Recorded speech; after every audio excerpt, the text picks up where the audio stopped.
আচ্ছা, আজকে আমি একটা বিষয় নিয়ে একটু কথা বলবো। কথাটা হইলো যে আমি প্রায় অনেকদিন যাবৎ একটা দোকানে গিয়ে মোটরসাইকেলের তেল কিনতাম।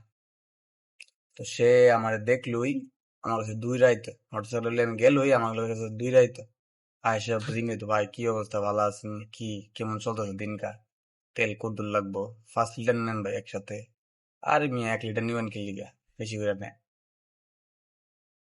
হ্যাঁ, আমি আজকে হ্যাঁ কাছে গেছিলাম, হ্যাঁ দোকানে তেল ভরুন 1 লিটার। তো হে আমার দেখছে, যে যে হে আগে আমার দেখলে দুই রাইতো, তো হে আজকে আমার দেখছে, দেখে হে আইছে না।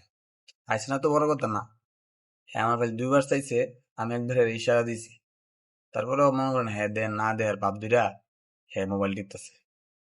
তারপরে ডাক দিয়েছে আমি জোরে। তারপরে আমার কাছে চাইছে, চাই আড্ডা ইশারা দে, থামতাম আমি।